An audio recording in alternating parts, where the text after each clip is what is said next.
¿Está bien? Sí, ¿Está bien? Lo que se está haciendo en esta diapositiva es dar una descripción general de los hongos que hasta el año 60 o 70 por ahí estaban incluidos dentro del reino vegetal, junto con las bacterias. Pero en ese momento, ¿no es cierto?, Whitaker, que es un taxónomo, señala que los hongos no realizan fotosíntesis y por lo tanto no pueden estar incluidos dentro de las plantas. Y los saca de ese reino y crea un reino aparte, que es el reino fungi. El reino fungi entonces constituido por los hongos, que son células de tipo eucariota, y como se señala ahí, no poseen clorofila. Al no poseer clorofila, por lo tanto, no puede estar incluido dentro de los vegetales, y como les dije recién, se crea un reino aparte para ellos. Una característica importante de los hongos es que son saprófitos, es decir, crecen y se desarrollan en materia orgánica en descomposición. O parásitos. Pueden ser las dos formas, pero en general, ¿no es cierto?, son saprófitos o parásitos. Otra característica importante es que ellos en su pared celular tienen una estructura, un polisacárido llamado quitina, que es prácticamente propio de ellos en la parte del reino fungi, y se han descrito unas 100.000 especies de hongos hasta la fecha, siendo 200 de ellos potencialmente patógenos para el hombre y confirmados unos 50 especies. No son móviles, son sésiles y por lo tanto se quedan en el lugar en donde crecen, como esta seta que está acá. No tienen movilidad, baja virulencia, y el hombre ha interactuado con los hongos fundamentalmente en la parte industrial. ¿Por qué? Porque tienen importancia en la parte de producción de antibióticos. Recuerde usted que Fleming descubre los antibióticos en base a que crece un hongo, un moho en la placa, y de ahí, ¿no es cierto?, él saca el concepto de antibiótico. También se utiliza en la parte alimentaria. Usted no podría comer pan diariamente si usted no tiene las levaduras. Por lo tanto, no podría tomarse un buen vino sin levadura. Las levaduras son importantes en todos los procesos fermentativos. Los eumicetes son los de importancia médica, que es un grupo de hongos, ¿no es cierto?, que está relacionado con el crecimiento en mamíferos y en el hombre. Y vamos a encontrar dos tipos de hongos: unicelulares, es decir, formados por una sola célula, que serían las levaduras que usted tiene ahí, y los multicelulares, que serían los mohos y las setas, que están arriba. Eso serían entonces más o menos las características generales con relación a los hongos.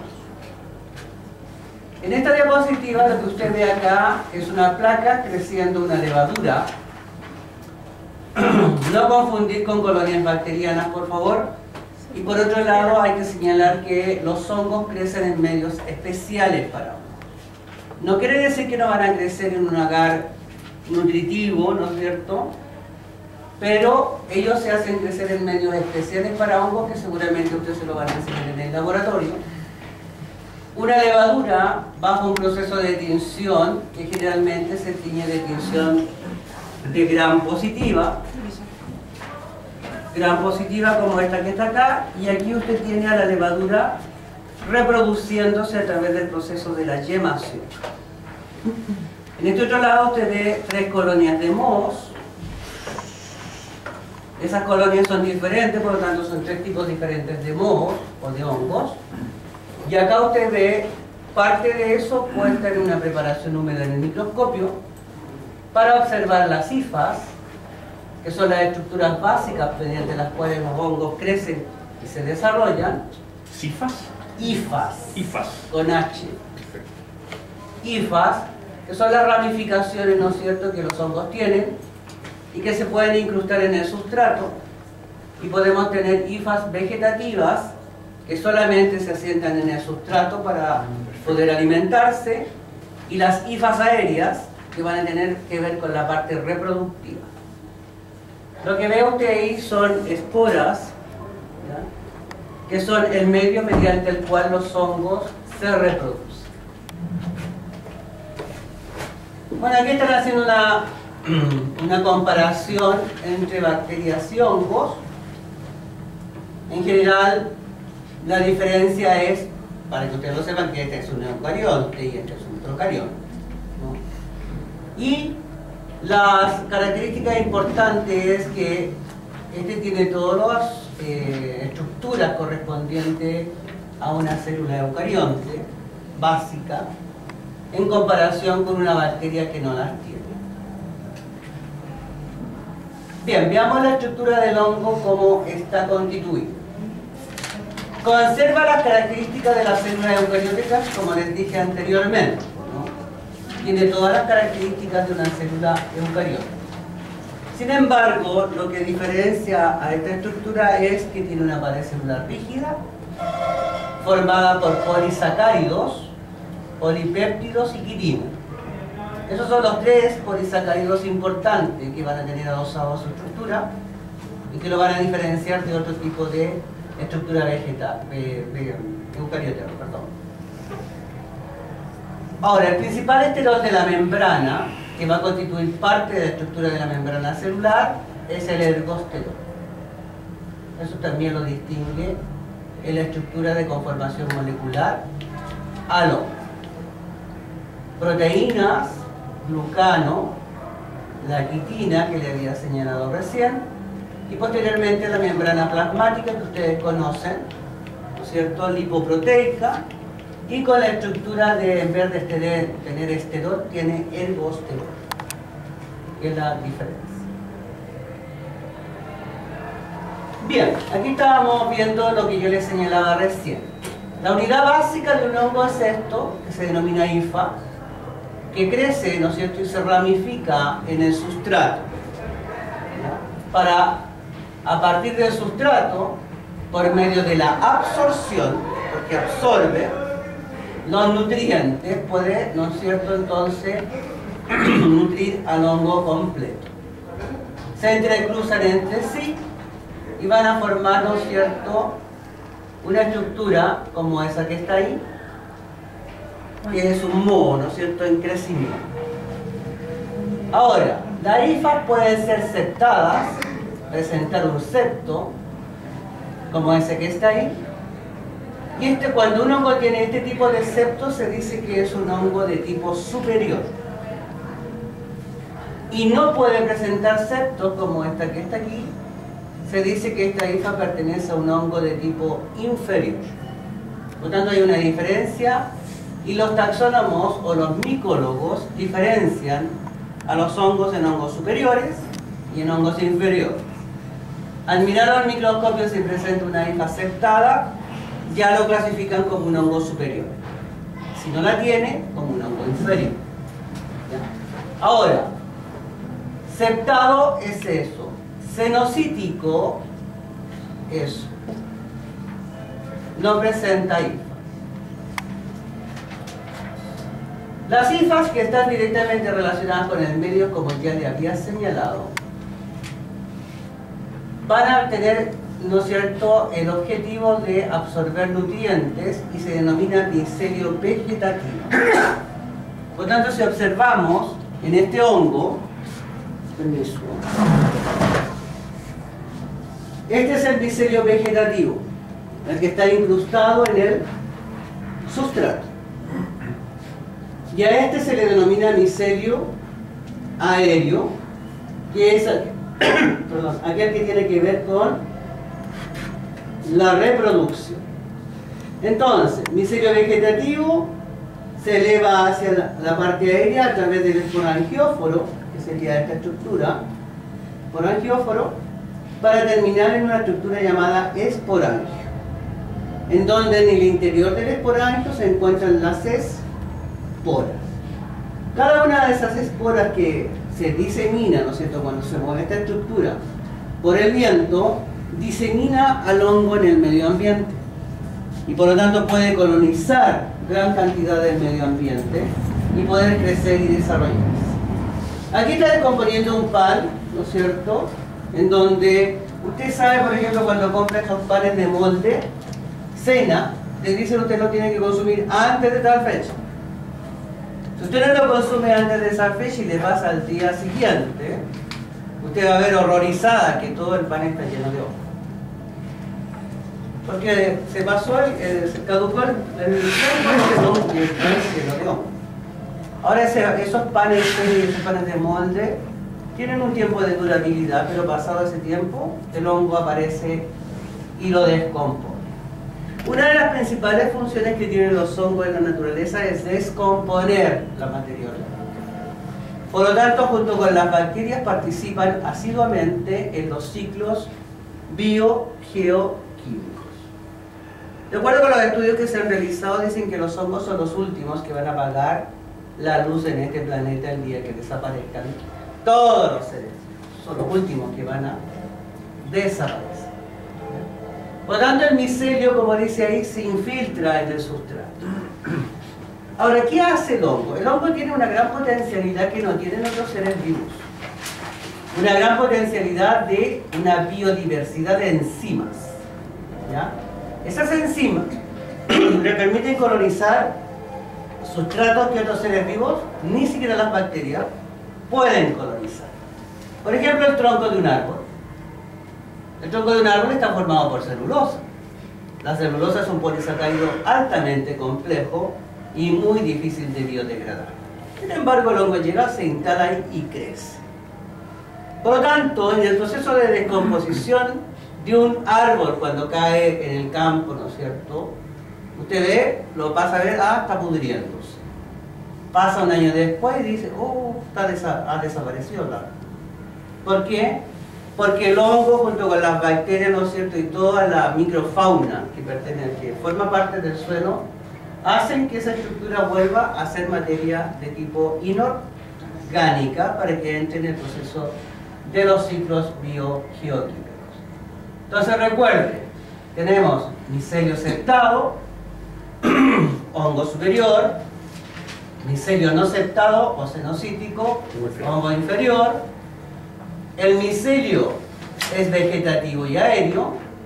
El vegetativo está relacionado única y exclusivamente con el proceso de la alimentación del hongo y el aéreo con la parte reproductiva. Bien, ¿cuáles serían las formas de nutrición que tiene un hongo? Zootróficos, cuando requieren un tejido vivo para el desarrollo de ellos. Zootróficos.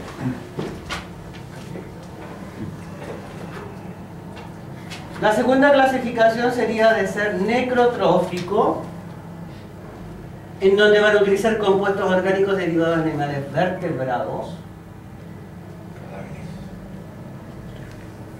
Y saprotrófico, que utilizan compuestos orgánicos no vertebrados. Por tanto, si usted se da cuenta, el hongo no le hace asco a nada. Él crece donde le dan la posibilidad y se desarrolla descomponiendo la estructura. ¿Por qué? Porque, como les señalaba hace un momento, ellos tienen un gran potencial enzimático.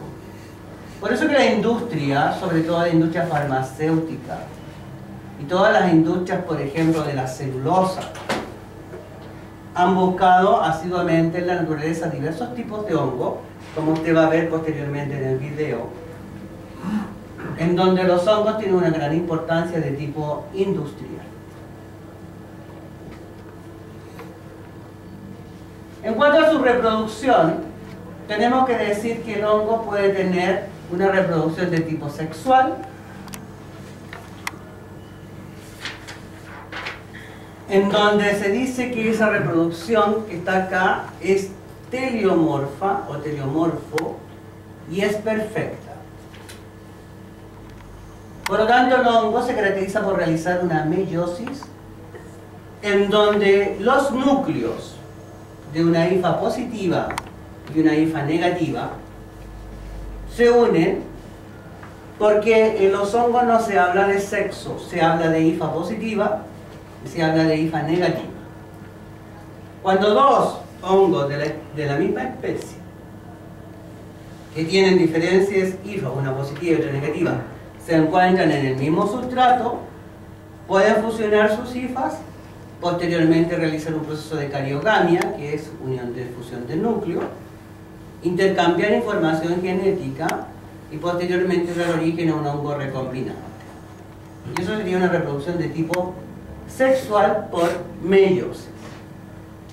La otra sería la asexual, que se denomina anamorfa o imperfecta, y se va a caracterizar simplemente por realizarse un proceso de mitosis del micelio reproductor o aéreo, y no hay fusión de núcleos en este caso. Y todos los hongos son iguales. Y la alomorfo, en donde ocurre meiosis más mitosis, que serían los tipos de reproducción que tienen los hongos. En general, si hacemos un análisis, el hongo no se complica. A él le interesa reproducirse, colonizar lo más rápidamente el medio y generalmente asexual. ¿Entienden? Si se encuentra con un hongo de la misma especie, con características opuestas, puede realizar reproducción sexual. Usted puede ver un hongo realizando los dos tipos de reproducción, sin ningún problema para él. Lo importante es colonizar los sustratos lo más rápidamente posible. Si usted se fija acá, aquí tiene usted un cuerpo del hongo y lo que sale de acá es esporas. Todo eso serían esporas. Cada vez que este cuerpo fructífero que está aquí se mueve o es tocado por un animal o por el agua, ¿no es cierto?, de la lluvia, libera esporas al medio. Puede formar esporas sexuales, ¿no es cierto?, y asexuales. En este caso vamos a hablar de esporas sexuales. Va a representar, como habíamos decidido, un estado perfecto teliomorfo. Y aquí en la reproducción sexual siempre se va a formar un cuerpo fructífero, que sería este de acá, que tiene una forma de copa. Si usted mira, hace un corte aquí y mira microscópicamente el cuerpo fructífero, va a ver que toda esta estructura está formada por hifas. ¿Entiende? Hifas que se han prolongado hacia arriba y han formado el cuerpo fructífero. Por lo tanto, van a formar en el interior del cuerpo fructífero llamadas esporas.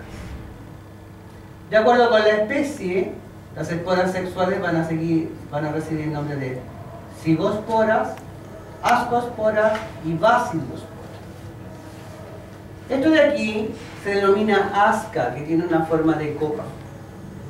Entonces la espora sexual recibe el nombre de aquella estructura que le da origen, ascospora. Esto es un asca, ascospora. Asegura la dispersión y la conservación de la especie.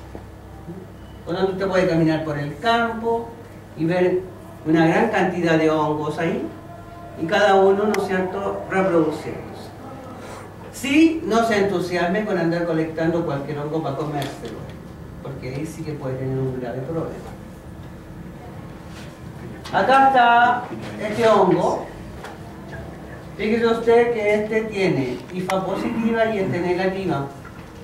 Por tanto, este hongo, mientras se reproduce por acá en forma asexual, está tomando contacto con este otro para fusionar sus núcleos a través de sus hifas, llevar a cabo, ¿no es cierto?, el proceso de la cariogamia, posteriormente la fecundación, y como producto de esa fecundación y formación del núcleo se forma esta estructura que se llama cigosporangio. Y a partir de este cigosporangio emerge la estructura que va a dar origen posteriormente, este esporangióforo, con su esporangio, y las esporas en el interior de tipo sexual, ¿no es cierto?, que caen a sustrato y posteriormente dan origen a un nuevo hongo. Aquí ocurre lo mismo, pero este es de tipo asexual. ¿Ya? Ese sería un ciclo de reproducción de un hongo. Aquí está lo mismo, pero en la copa que yo les decía hace un momento, que le mostré en la diapositiva anterior.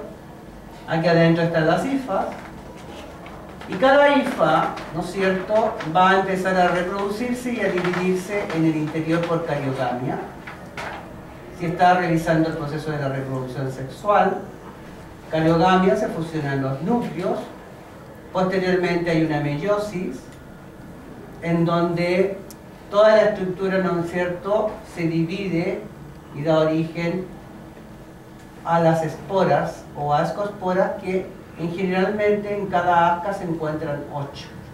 1, 2, 3, 4, 5, 6, 7, 8. Asco con 8 ascosporas. ¿Qué es la forma que tiene esta estructura que yo le había dicho que tiene forma de coco, ¿no?, como esa que está ahí? Después germinan las ascosporas nuevamente, caen al suelo, ¿no es cierto?, y empiezan el proceso de reproducción nuevamente. Y si hay una hifa positiva y otra negativa, se fusionan y siguen el ciclo como corresponde, y no hay mayores problemas.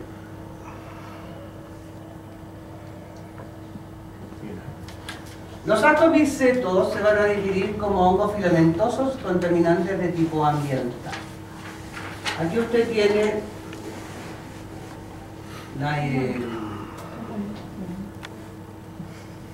el penicillium, que fíjese usted que si toma parte de esa estructura y le ponen una muestra húmeda, usted va a ver una forma de pincel.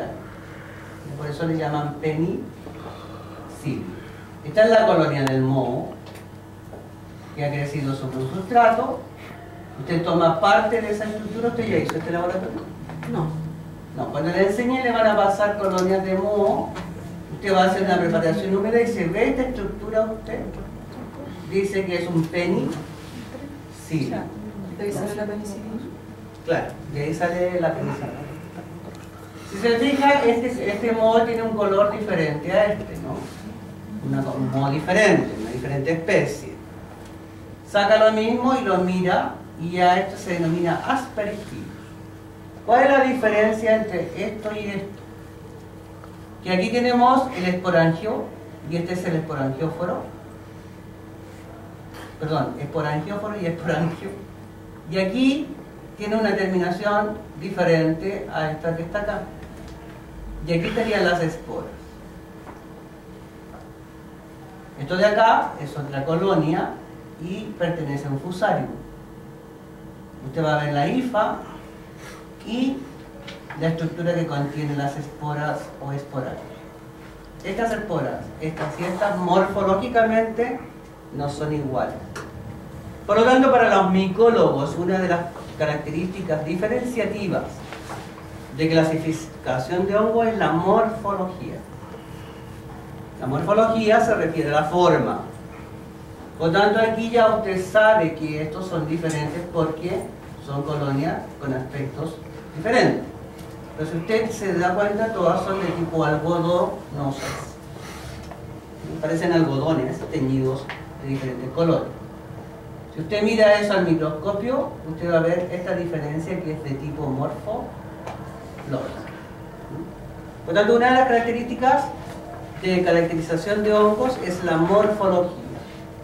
Por eso que en un laboratorio de micología debe de existir en forma obligatoria un microscopio y una lupa. La lupa es la que le ve las características más macro, generales. Y en el microscopio usted ve las características micros, que serían estas de acá abajo. ¿Sí? Bien, aquí tiene usted otro ciclo reproductivo, pero de una seta. Aquí no se habla de callampa, por favor. Usted se ríe. Sí, porque la palabra callampa en este país usted sabe perfectamente que tiene muchas connotaciones populares. Por lo tanto, en microbiología el concepto es seta. No le vaya a decir a la profesora de laboratorio, profesora, ¿cuándo va a ver las callampas? Sería desubicado. Porque usted tiene dos personas del laboratorio. Sí. Jovencita. Y sería desubicado decirle. Pero que llampita ya suena más fino. ¿Usted utiliza esas palabras? No. En sus Así como guárdame la callampa, no. Pero cuando te haces así, La mezcla de hongos. cuando te haces la serie. Son muy mal hablados. Sí, por eso que eso. ¿Cuánto se llaman esas series que hacen? Infierno. Sí. Terrible. No, que yo no las hago, me reivindiqué, profesor. Ahí utilizan Contra Cristo. nombres vulgares, porque dije, vamos a ver a Callampa aquí, ese profesor está usando palabras que no corresponden. Callampa ya sabe que no se corresponde. Zetas. O no, señorita. Sí, profesor, zetas. O usted utiliza la otra palabra. No. Yo venía llegando a tu universidad y va una señora resuelta que era alumna de aquí. O señorita, no sé. Y le dijo a la otra, oye, Julia, que weá más grande venir a esta weá universidad toda la semana. Vale, callampa, ¿no lo dijo? Entonces yo digo, una persona de ese estilo está viniendo a una universidad a educarse. Y sale de la universidad hablando de esa manera, con gente que pasa por el lado. ¿Qué piensa usted? ¿Qué puede pensar? Además que uno es profesor, imagínense que los profesores le hablan a puro garabato a esta gente. Vamos, oye, hueones culiados, vamos a ver esta hueá. ¿Se imagina usted? Que llegara un profesor así, que vamos a ver esta hueá de ciclo, esta hueá de callampa. ¿A dónde llegamos? Oiga? Entonces uno sale de la universidad y se queda pensando, ¿cómo estamos educando a esta gente? Bueno, ya. Una Z. 2 IFA positiva, ya. Se acabó. Cerramos paréntesis. No se entusiasma usted, ¿ah? Cepa positiva y cepa negativa. Se fusionan los núcleos, cariogamia, y se da origen, ¿no es cierto?, a una nueva IFA que va a formar un micelio dicariótico. Y fíjense que la IFA empieza a subdividirse, dividirse y forma este cuerpo fructífero. En el interior de este cuerpo fructífero van a existir unas estructuras que se llaman basidios. Y en esos basidios se empiezan a producir las esporas. Por lo tanto, este cuerpo fructífero, cada vez que cae una gota de agua, ¿no es cierto?, se agita y libera todas las esporas a el medio, que son dispersadas posteriormente en el campo, ¿no es cierto?, donde puede crecer el hongo. Acá se realiza la cariogamia, que es la fusión de los núcleos. Tengo esporas 2N, ¿no es cierto?, sigo con las 2N y se forman las basidiosporas, que posteriormente que se han formado, se realizan otra meiosis para formar las basidiosporas que están ahí, que posteriormente caen al medio y germinan nuevamente para volver a repetir el ciclo. Sepan lo mismo que IFA, ¿no es cierto? Cepa. Sí. Sí, lo que están hablando aquí es que hay una cepa positiva y una cepa negativa. Lo que pasa es que se habla de que este hongo se encontró con uno de estos que tiene las características de tener una IFA positiva. Ah, perfecto. Y otro de estos que tiene la característica de tener una IFA negativa. Profesor, disculpe una consulta. Para que germinen mejor las esporas, ¿es necesario que estén en oscuridad? O sea, no sé, en luz Sí. o no. Sí, lo que pasa es que los hongos son fotofóbicos. Ay. ¿Ya? Entonces siempre, para que germine, va a tener que crecer en oscuridad y con un nivel de humedad elevado. Por eso que son un grave problema en los baños de las casas, ¿no? ¿Y los que viven al aire libre y que tienen contacto con el sol? No, porque generalmente, fíjate que crecen alejados de los campos libres. Y si crecen en un campo libre, desaparecen rápido. Dura un tiempo, pero por Claro. ejemplo, yo tengo en mi jardín un montón de cepas, hongos, cepas, pero que están bordeando un árbol y les llega sol. Sí, pero la humedad y la protección del árbol los hace menos incidencia de la luz solar. Ahora, ¿ah? Sí, pues, pero si tú los ves, ahora los malos de la película, los hongos venenosos, van a crecer escondidos debajo de la raíz, por ahí donde hay mucha jarasca. Como la amanita faloides, por ejemplo, que es un hongo bien feo. Amanita faloides. Y si uno lo ve, me dice que él le daría ganas de comer ese hongo, pero hay gente que se lo ha comido y se ha intoxicado. Un daño hepático. Entonces esa sería una zeta, ¿no? Esta de acá. Bien, la reproducción asexual. Las esporas asexuales son imperfectas, ¿ya? De acuerdo con la clasificación de los micólogos. Y van a representar un estado anamorfo, fase asexual del hongo, por lo tanto es imperfecta. Ahora, los hongos patógenos se identifican mucho mejor en su estado anamorfo, cuando se reproducen en forma asexual. Y eso es un criterio de clasificación que tienen los micólogos para poder clasificar a los hongos que causan algunas micosis o enfermedades en el hombre y en los animales. Porque ustedes también se van a encontrar con piña y con determinados tipos de micosis que pueden crecer en los animales, ¿no? Por lo tanto, muchos hongos pueden tener dos denominaciones. Un estado anamorfo, ese hongo se llama Aspergillus nidulans. Pero el mismo hongo, en un estado teleomorfo, recibe el nombre de Emeridella nidulans. ¿Ya? Entonces, uno me indica un estado y el otro me indica el otro. En el estado anamorfo, Aspergillus nidulans, que se está reproduciendo en forma asexual. Y en el estado teleomorfo, el mismo hongo, pero recibe el nombre de Emeridella nidulans porque se reproduce en forma sexual. Aquí tengo el esporangio, como se le señalaba hace un momento, y que está lleno de esporas. Lo que sostiene el esporangio se denomina esporangióforo. Ahí. Y esto sería lo que se ve en una visión al microscopio en una preparación húmeda. Acá, en la formación de las esporas, se ve que el núcleo sufre varios tipos de divisiones, ¿ya? Y se van rodeando de citoplasma posteriormente para ir formando las esporas dentro de este núcleo.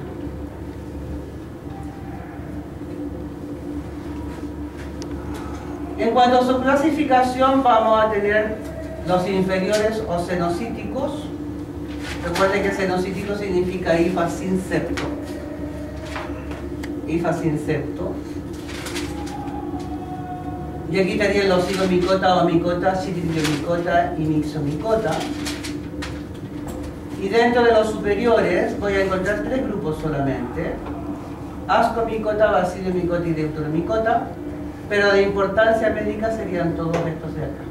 Es decir, que los omicota, zigomicota, ascomicota, basidiomicota y deuteromicota pueden ser capaces de ocasionar enfermedades en el hombre y los animales. Ahora, los hongos son un grave problema económico, sobre todo para las cosechas, ya sea de trigo, maíz, ¿no es cierto?, etcétera, etcétera. Porque cuando crece un hongo en una de estas plantaciones, simplemente hay que quemar. No queda otra posibilidad. Y la persona que sembró y realizó la situación perdió económicamente toda su cosecha. Lamentablemente, ese es el problema con los hongos. En Estados Unidos tienen mucho problema con el trigo, ¿no es cierto?, el maíz, el arroz, también en los países asiáticos. Por lo tanto, simplemente hay que quemar. Tenemos la división de lo que yo le había señalado. Acá teníamos usted las esporas de tipo asexuales. Esporas sexuales. Los micelios, recuerde usted que habíamos dicho no aceptados, significa que esto es un hongo inferior. Y aquí encontramos al Rhizopus y al Mucor. Por ejemplo, el hongo negro ese que crece en los bordes de baños es el Rhizopus. También pueden crecer en el interior de los refrigeradores. A usted le puede crecer el hongo metido dentro del oído, que se llama oído del nadador, porque nunca se lo secan bien, por lo tanto hay un hongo bastante presente ahí. Y aquí teníamos los aceptados, por lo tanto ascomiceto, basilomiceto y deuteromiceto son todos hongos de tipo superior, ¿ya? Y por acá tenemos la clasificación de los grupos representativos, que es más o menos lo mismo que hemos señalado hasta ahora. ¿Hay que aprenderse la memoria? No, tiene que tener una idea, no más general. A mí me interesa que usted sepa diferenciar entre un hongo superior y inferior cuando usted vea. Que sepa diferenciar una seta, una levadura y un moho, que es lo general, ¿no? Y que, porque ustedes no son micólogos, ni son microbiólogos, o sea, están viendo un curso general. Ahora usted como veterinario se puede dedicar a la micología veterinaria posteriormente. Y sería un buen campo de trabajo en este país porque hay muy poca gente especialista en hongos. Había un especialista con el cual yo trabajé un tiempo en la Universidad de Valparaíso, ¿no es cierto? Y que ya se jubiló el caballero. Y como en nuestra universidad en este último tiempo no se daba mucha plata para la investigación, no se podía preparar mucha gente en la parte investigativa en este tipo de situaciones. Eduardo Piontek se jubiló, se fue de la universidad. Y otro que hay en Valdivia, que trabaja fundamentalmente, ¿no es cierto?, en la escuela veterinaria. Pero dos especialistas en hongo en Chile, poco. Y en la Universidad de Chile no hay. Hay parasitólogos y bacteriólogos. Pero esta es un área importante porque los hongos son en realidad un grave problema patológico también. Profesor, ¿por qué el consumo de antibióticos hace producir hongos en el organismo? Porque usted elimina la flora bacteriana. La parte agronómica. Entonces las mujeres tienen un grave problema con la vulvovaginitis provocada por la Candida albicans. Es un hongo. La Candida albicans es un hongo saprófito, como habíamos dicho recién, y que usted lo tiene en su flora normal. Pero mientras su sistema inmunitario esté potenciado y su flora normal exista, la Cándida va a estar arrinconada por allá, bien arrinconada. Pero si usted toma exceso de antibiótico, lo que hace con la flora normal suya es matarla, eliminarla. Su vagina tiene un pH 4,5 y las levaduras y los hongos crecen a pH bajo. Y para ello un pH 4,5 es fabuloso, crecen y colonizan. Y por lo tanto usted eliminó al lactobacillus, que es lo que coloniza en forma normal la vagina de la mujer, y por lo tanto si la elimina, usted deja libre el espacio. La levadura está mirando y dice, tengo espacio, crezco. Y ahí se produce el problema. Se produce también en el exceso de antibióticos en los perros, en el hocico. ¿Tiene que haber también algún hongo? Por supuesto, a nivel de mucosa del las hocico. levaduras. Ah. Levaduras, tanto los seres humanos como los animales tienen levaduras. Por tanto, si usted le da un exceso de antibiótico, le elimina su flora normal. De eliminarle la flora normal le da la posibilidad, porque la cándida es una patógena oportunista. ¿Me entiende? Por eso le ocurre eso. ¿Alguna otra consulta? Sí. ¿Existen híbridos? ¿Ah? ¿Existen híbridos del hongo? ¿Híbrido? ¿Cómo en qué sentido? Por ejemplo, de una especie superior con una especie inferior. Ah, pues esos son simbiosis. Ah, son simbiontes, ¿no? Sí, simbiosis. Ya lo vamos a ver. Están aquí. Bien, aspectos epidemiológicos, fuentes de infección. Cuando hablamos de ambiente externo, estamos hablando de un estado saprófito micelial. El micelio, en este caso, en forma de conidias, ¿no es cierto?, puede colonizar un determinado tipo de ambiente. Por ejemplo, usted puede ver muy bien las fecas animales, de repente las ve que tienen como unos pelillos, ¿no?, que se ven en la mañana con el rocío. Esos son hongos, están creciendo ahí. A nosotros, cuando teníamos que hacer laboratorio, nos hacían ir a buscar botas de vaca, de caballo, y después la poníamos en una placa y le echábamos agua destilada estéril, ¿no? Lo dejábamos ahí que se mojara, se humedeciera, después lo envolvíamos en papel alusa para oscurecer y se incubaba en una temperatura 25 grados. Bueno, el hongo tiene crecimiento lento, no es un crecimiento rápido, ¿no? A no ser de que ya usted esté trabajando con una cepa única. Pasaban 2 o 3 semanas, sacábamos eso, lo poníamos bajo la lupa y quedábamos maravillados. La biodiversidad de estructuras que se veían ahí. Por lo tanto, en el ambiente hay una gran diversidad de hongos, ¿no? La transmisión humano-humano, dermatofitos, aquí estamos hablando de dermatófitos, y estamos hablando de dermatofisosis antropofílicas por uso común de toallas, por ejemplo. Peines, sábanas, calzado, instrumentos de la piricura. Es lo mismo que le pasa a uno cuando se va a cortar el pelo. ¿Por cuántas partes pasa la misma tijera, la misma peineta? Por lo tanto, llegando a la casa, hay que lavarse bien la cabeza. Transmisión de animal humana, especies zoofílicas, endógena, saprófito, ¿no es cierto?, que se tornan patógenos por un bajo sistema inmune, lo que le había dicho yo recién a usted. La antibiótico-terapia de uso crónico. Por lo tanto, cuando uno usa antibiótico, usted lo aprenderá posteriormente en farmacología, ¿no? Y en todo lo que es epidemiología y salud pública, que usted no puede abusar de los antibióticos. Como médico veterinario futuro, usted no puede andar inyectando a todos los animales antibióticos, si no es necesario. No sea como los médicos humanos que, no tengo idea, uno de amplio espectro activo. El de amplio espectro me mata tanto gram positivas como gram negativas, por lo tanto ahí tenemos un grave problema.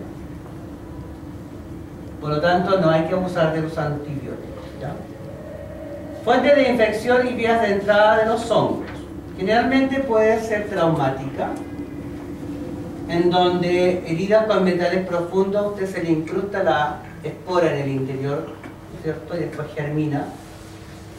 Heridas con fragmentos de vegetales, que generalmente usted pasa y se puede pinchar con una espina vegetal. La mordedura de los animales también. Y las caídas que pueden provocar en usted un trauma, que posteriormente le pueden causar una herida grave. Generalmente la que más común tiene con nosotros es la inhalatoria, siempre y cuando, por supuesto, que usted inhale millones y millones y millones de esporas. Por ejemplo, en el video que yo les traje, en Estados Unidos tiene un grave problema con los hongos que se comen prácticamente las casas completas. Entonces la gente a veces duerme en la noche y está respirando una cantidad de esporas increíble que ni siquiera se da cuenta. Entonces, el foco primario acá es el pulmonar, y por lo tanto me va a producir una enfermedad respiratoria bastante grave. Y esto va, perdona. Sí. ¿Son resistentes al cloro, sabe usted? Sí, la mayoría dice que sí, no se pueden. Aunque usted puede usar cloro para eliminarlo, pero le va a dejar una rendija media color amarilla. Hay otras cosas que, a lo que le dije yo, los americanos están usando otras cosas diferentes al cloro. Pero los de los baños, por ejemplo, cuando No. uno quiere sacar el baño, No puede eliminar con cloro. uno pasa un pañito con cloro y sale todo lo negro. Sí. Pero después vuelve a crecer. Sí. Ese es el El problema. profesor dice que era Por lo tanto, sintomático. en ese tipo de baños que ahora las constructoras están usando Una pintura. pinturas con Sí. antifúngico Sí. para evitar el crecimiento de los. Profesor, Deberían. disculpe el ácido muriático de señoras que le echan cuando los baños también, como para pintar encima, ¿funcionará o esa cuestión no sirve para nada? No. Son cuentos de abuela. Pues. A nivel del organismo, los antimicóticos son... El antimicótico es para matar hongos, Sí. pero no mata bacterias, porque simplemente están dirigidos al hongo, nada más. Uno de los más poderosos es el fluconazol. ¿Sí? Pero solamente es necesario cuando es necesario. Sí, porque una carga hepática. Es que ahí el que más sufre, usted ya lo va a ver en farmacología, lo que más sufre es el hígado. Sí. Porque es el principal de estos órgano que nos desintoxica. Entonces, hay un grave problema ahí si usó en exceso este tipo de cosas. Otra es la deglución, que usted se lo coma, ¿no es cierto? Inoculación accidental, venoniclosis, sondas, catéteres, etc. Que pueden llegar ahí. Porque el otro día me quedé espantado cuando me dijeron algunas estudiantes de enfermería en línea que en algunas partes, en algunos hospitales, las cuestiones esas de los catéteres han reciclado. Yo dije, ¿cómo van a reciclar catéteres? Oye, Los mandan a óxido de etileno. pero el óxido de etileno no es seguro. Así cuando viene la enfermera, cuando yo me he tenido que especializar por alguna razón, viene la enfermera a ponerme esa cuestión del suero. A ver, por favor, ábrame el... présteme. Pero ¿cómo? Señor, présteme por favor el catéter. Yo lo reviso. Y si está sellado, lo abre y metes. Si no, fuera. Pero ¿cómo? Fuera, tráigame otro. Estoy pagando aquí, me tiene que atender como corresponde, pues si no me va a meter cualquier porquería en mi vena. ¿Y usted cómo sabe? Ah, porque yo sé. No tengo por qué andar diciendo que lo que soy profesional. Lo sé, por este tipo de cuestiones, porque yo le he enseñado tantas veces ya que a veces uno queda traumado en esto. Y por lo tanto, uno tiene que tener cuidado con lo que le están poniendo en el interior de su organismo, oiga, pero reciclado. Yo usaba óxido de etileno cuando trabajaba para esterilizar placa. Hacíamos el control de esterilización y no hay un 100% de eficiencia. Por eso que a veces no me extraña que entre un individuo al hospital caminando y se lo compra los pies por delante. ¿Sí? Con uno de esos intrahospitalarios vigilantes que existen. Porque usted cree que entra al hospital a veces y dice voy a entrar a algo para... Y adentro está el enemigo.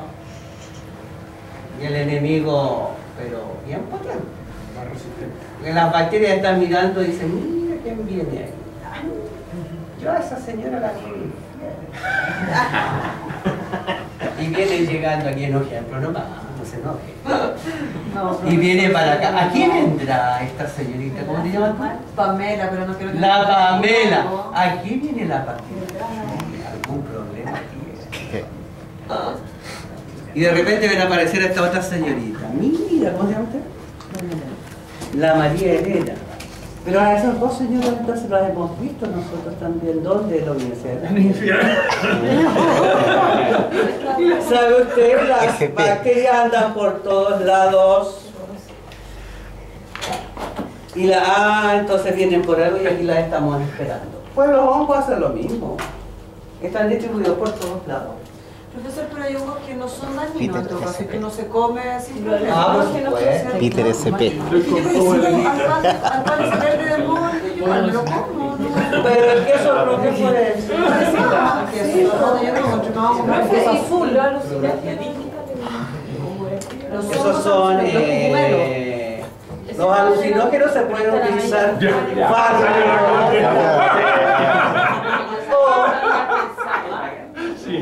pero si la gente antes no hay época de los hippies se volaba con ese cosito.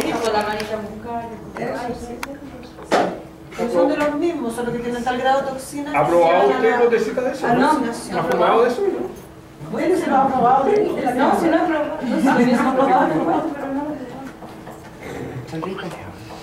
Pero los hongos comestibles. Nosotros con mi hermana le decíamos babosa a esas porquerías porque mi madre preparaba los famosos tallerines con salsa y le echaba hongo. Y yo siempre los dejaba al lado porque decía yo no quiero babosa. Y era chico yo con babosa lo encontraba. Y me llegaba el espatulazo en la cabeza hasta que me lo tenía que comer porque yo decía no quiero esa porquería, no me gusta. Y eran hongos. Porque antes los vendían en Todavía los venden. Sí, por supuesto. Y en supermercado, y en tal. Bueno, pero es que los hongos son comestibles, pues si yo cuando voy, por ejemplo, Hay uno que sale del sauce. Sí. Sí, es que también la gente a nivel popular le da una infinidad de... Otros dicen que cultivan un hongo, no sé cuánto, que se llaman, que el agua se la toman para adelgazar. Ah, sí, ¿Será verdad eso o de una idea? Se hizo un estudio científico y era mentira. Se cultivaban en azúcar en chancaca específicamente. Era de la suerte. Pero eso son cosas populares. Los tibetanos cultivaban chancaca. El hongo se va a estudiar fundamentalmente en un agar que se llama el agar saburó. Este es el agar que se utiliza en el laboratorio para cultivar hongos. ¿Cuál es la característica fundamental de esto? Que este agar tiene una gran cantidad de azúcar introducida en el sistema para reducir la cantidad de agua que existe en el agar, para evitar así el crecimiento de otro tipo de microorganismos.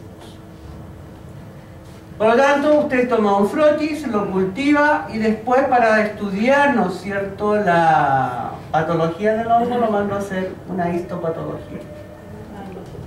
Y ahí posteriormente se estudia, ¿no es cierto?, dónde está introducido, cómo está afectando, por ejemplo, al animal a nivel pulmonar, etcétera, etcétera. Por lo tanto, para eso usted tiene que especializarse en patología animal. Y tiene que saber mucha historia. También están las intradermorreacciones, el serio diagnóstico. Pero ahora lo que más se aplica fundamentalmente es la PCR o cadena de reacción de la polimerasa. ¿Por qué la PCR? Porque es una técnica que estudia directamente el ADN. Y por lo tanto hay un 99,9% de efectividad en el resultado. Y no hay duda. PCR. Reacción en cadena de la polimerasa.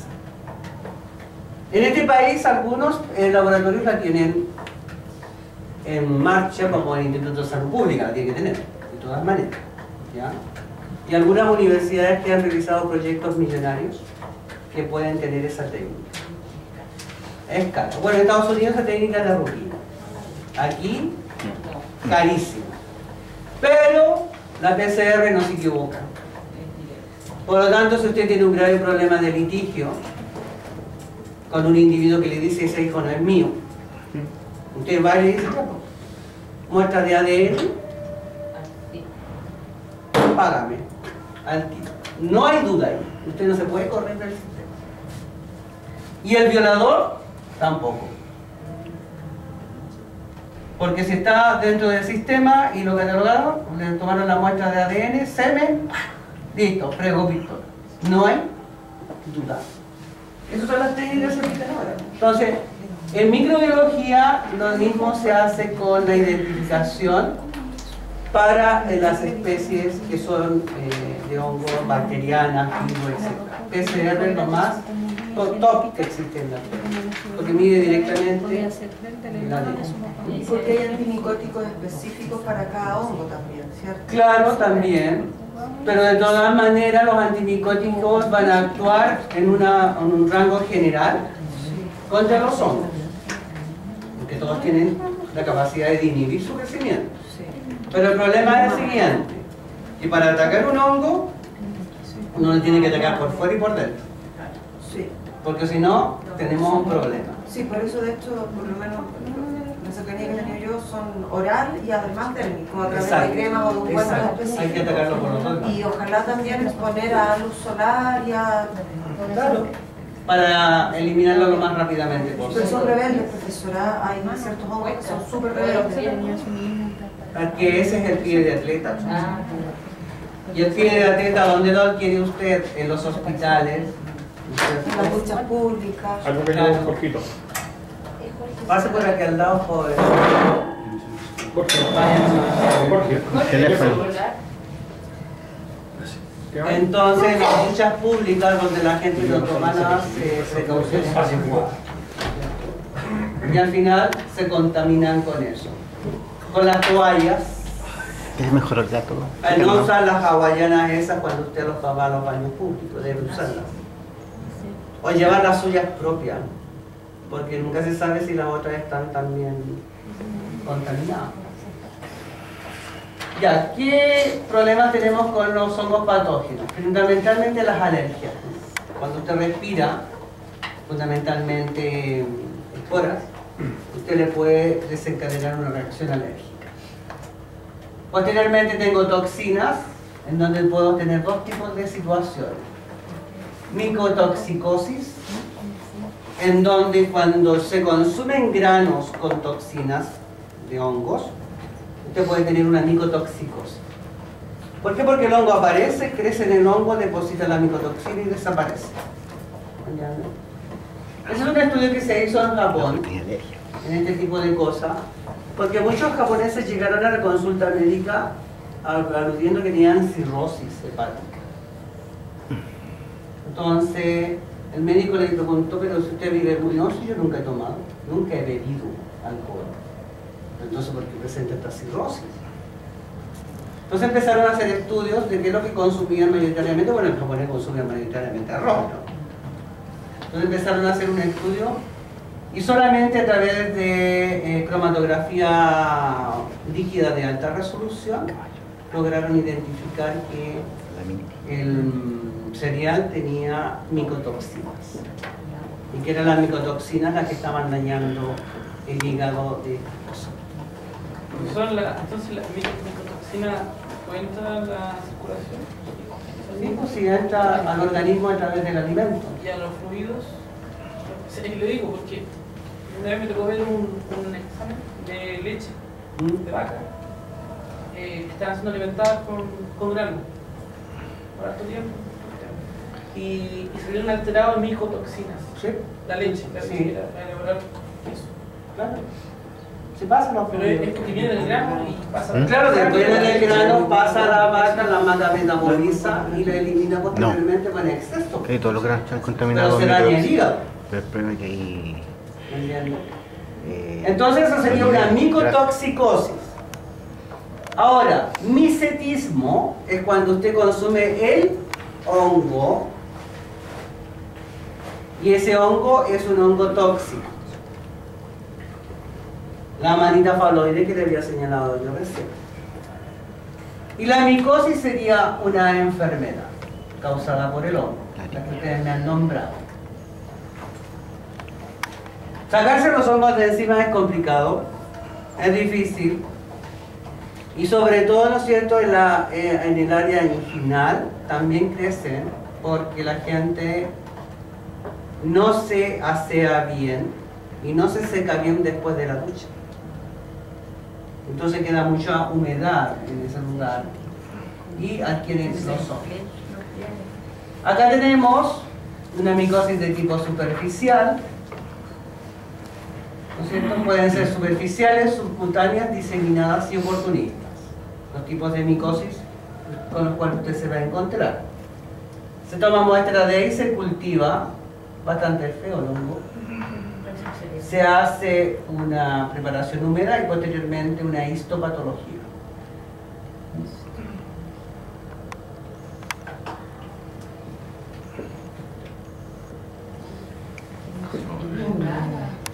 Superficial, creciendo en la pera del niño.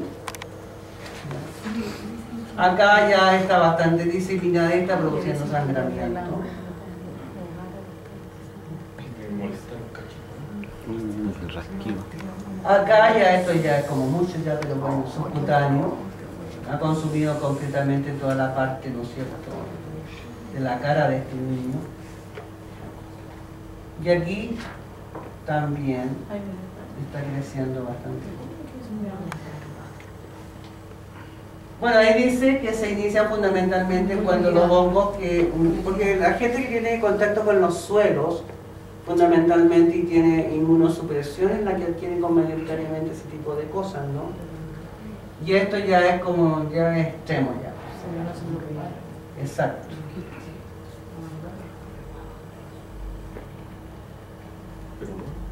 Esta otra, aquí tenemos lo de la cándida, si usted se da cuenta, lo que usted hablaba recién, en el paladar y en la lengua. Usted puede raspar eso y le va a salir algo blanco así. Los perros pueden tener eso así también. Sí, sí. Las aves también. También con cándida. Bueno, las aves fundamentalmente por las comidas que comen. Las palomas son altamente peligrosas en cuanto a la transmisión de enfermedades fúngicas. Que andan por cualquier lado. Aquí tenemos a esta persona también, ¿no es cierto?, que la tiene aquí el criptococcus cutáneo en la mano. Generalmente para que a usted se le atienda bien en esto y para que usted dé un buen diagnóstico de esto, siempre mandan a hacer una biopsia. ¿Ya? Y posteriormente que le identifiquen qué tipo de hongo es. Y para eso hay gente que tiene que estar especializada en este tipo de cosas. Realmente la gente que está inmunocomprometida es la que tiene mayores problemas con este tipo de hongos, ¿no? Y en las guaguitas se da mucho, profesor, cuando usan un chupetito, cuando son chiquitas, por el chupete. Es que el problema es que los padres no deberían ponerse el chupete en la boca de ellos y después ponérsela en la boca del niño, porque le están pasando la cándida que ellos tienen a la guagua. Sí, cada Se ve cierto tiempo que perde. Bien, aquí está la tríada que se dice que es una tríada epidemiológica en donde tengo el ambiente, el huésped y el parásito. Aquí el hongo estaría ya, si es que es patógeno en la parte del parásito, está interaccionando con su huésped y con el medio ambiente, formando la tríada epidemiológica.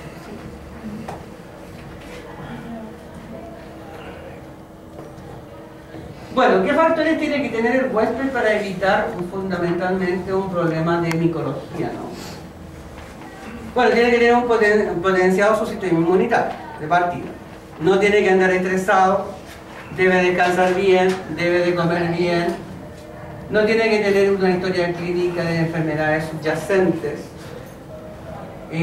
También se relaciona con la raza, el sexo y la edad y la ocupación que tiene la persona.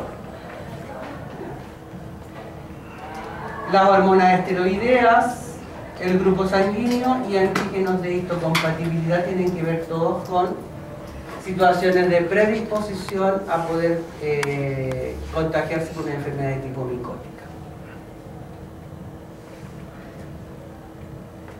¿Qué factores tiene este? Aquí tenemos problemas en las uñas, ¿verdad? Entonces, los hongos tienen una característica fundamental, por eso le van a crecer en las uñas de los pies, en el pelo, porque son queratinolíticos.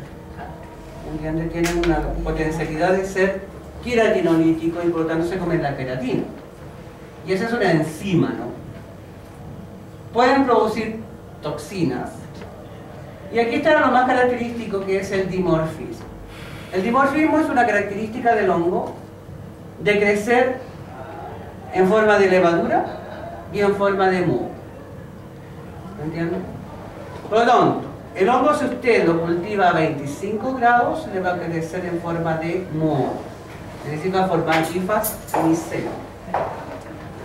Y si lo incuba el mismo hongo a 37, le crece en forma de levadura. Y a eso se denomina dimorfismo. ¿Quiénes son dimórficos? Los hongos patógenos, fundamentalmente. Porque al hongo en el pulmón no le conviene crecer como moho, no. Le conviene crecer como levadura, porque se invade con mayor facilidad. Ahora, si ese mismo usted lo incuba a 25 grados, le va a crecer como moho. Qué raro va a decir usted, sí, pero que el hongo no es tonto. Ahora hay un cambio morfológico, sí hay un cambio morfológico, porque pasamos de una levadura a moho. Cambio en la reproducción, también, porque la levadura es asexual y el moho puede ser sexual o asexual. Cambio en la estructura química de la pared, sí, también hay cambios en cuanto al dimorfismo.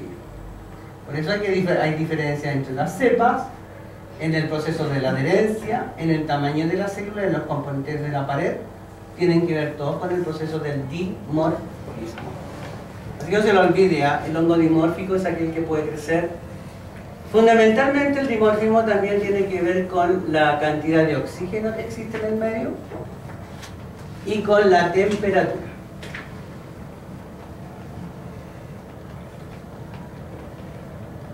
Dentro de los factores ambientales les había señalado yo, la humedad es un factor fundamental, la temperatura también, porque los hongos, como les digo yo, le van a crecer muy bien a 25 grados. Por eso que en un laboratorio de micología, todas las estufas usted las va a ver a 25 grados y habrá una que está a 37 para ver el proceso del dimorfismo, ¿ya? El pH, generalmente prefieren pH ácido. Por eso que un limón jamás es descompuesto por una bacteria, pero sí por un hongo. Todos los cítricos, porque tienen pH bajo. La humedad, la temperatura, los vientos para su distribución y la zoonosis, como ya habíamos visto, que se pueden transmitir, ¿no es cierto?, entre diversos individuos. Por lo tanto, el hongo no le hace asco a nada y puede distribuirse en todos los ambientes. Ataca vegetaciones, ataca animales, ataca al hombre. Por lo tanto, están ampliamente distribuidos. ¿No? ¿Hay alguna consulta? No. ¿Se van a ir todos? ¿O vamos a ver algunos el video? No se pregunto yo. ¿Quién va?